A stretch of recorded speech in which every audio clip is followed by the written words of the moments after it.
think definitely the sales process, your network is definitely the first. So your friends and family would be the first people that you want to reach out to. And in terms of funding, our university, the Amazing We Network program has really supported exotic skin a lot. I would definitely say that these are definitely the first points of call. And then there's so much external support available as well. But definitely really utilizing the support that's closest to you first is absolutely key, I would say.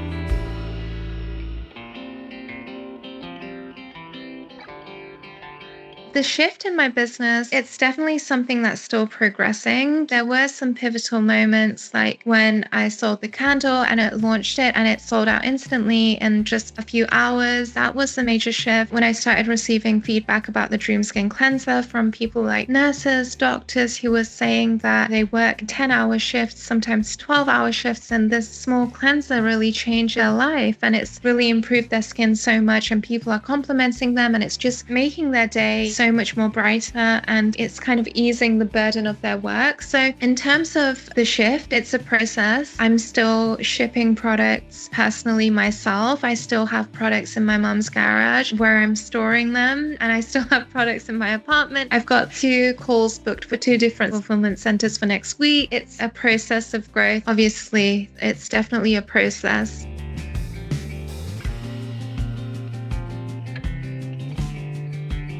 So I actually started the whole process, even though at the time I didn't know that I would create a business. I started it at my university halls. Whenever someone would compliment me, I would just say thank you. And then it got to a point where people would ask me what I'm using. And then I would tell them the oils that I used, which are just natural oils. It's like a mixture of coconut, argan oil, all of these different oils. It just kind of went from there, really. But I would be home like over Christmas and my friend would ask me to send 10 bottles, and I would literally make them and send them in an envelope with the bubble wrap inside just the next day, because people would really want them this urgently. And then I was making face oils and then I was sending that. But the real start of my business, Exotic Skin, because I knew I wanted something that was a bit more leveled up than just oils in a spray bottle that I bought from Poundland. I wanted to look into how I can really make an impact in the self-care industry in a bigger way than that. And it really was going hand in hand with innovation, heritage, rituals that had been used and passed down through generations, new technology. So that's what created the Dream Skin Cleanser, which was my first product. So this product was essential in becoming the first part of my self-care routine that was really elevated and to the standard that I could proudly distribute and share with the world.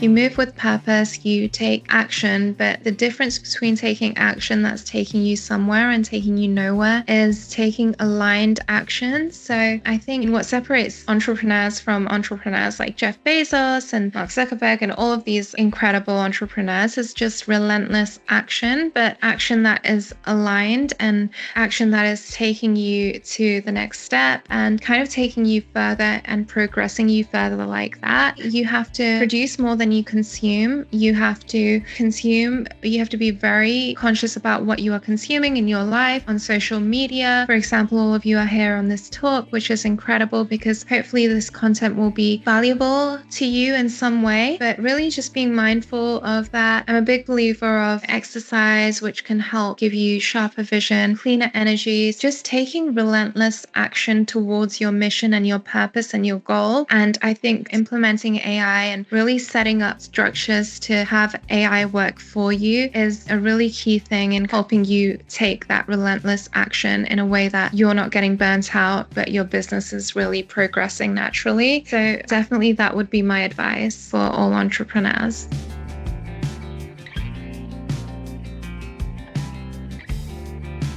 I definitely say you have to choose very carefully. I get so many different supplier requests from my DMs, through WhatsApp, through emails. They find you and you find them, but really making sure that you are vetting them and making sure that you're aligned with them and that they can really deliver what it is that you're trying to create and achieve, because that energy will reflect. You don't necessarily want to use the cheapest and fastest supplier because you don't want any touch point of your business to reflect reflect any sort of sloppiness. Choose suppliers that really align with your vision, your goals, your mission, and your business's purpose.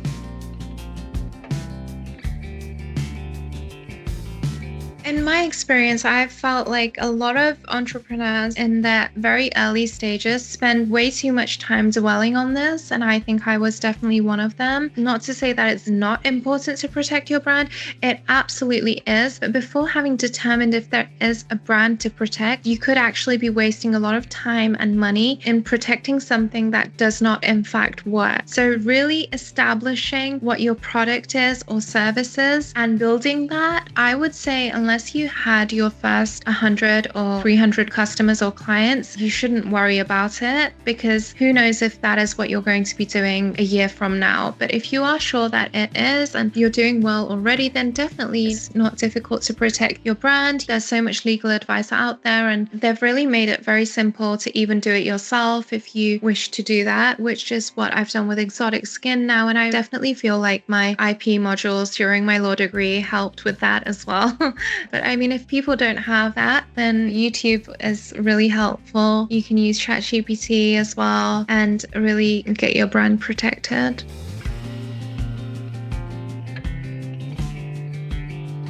When I was building my community, that definitely happened before I launched. I mean, I've always been kind of like a people person. So I always kind of like to nourish and pour into people and build my relationships. And I really do value that a lot. It's something that I've just been always brought up with. And then that really does help you as well, because it is absolutely, it's the people around me, like my own network, that really helped me grow my brand in the beginning stages. And even now, the opportunities and stuff that you can get from your own network, I don't think that anyone should underestimate that. And just building your network now beyond that is so much easier with social media. So that happens through showing up consistently. So consistency is absolutely key.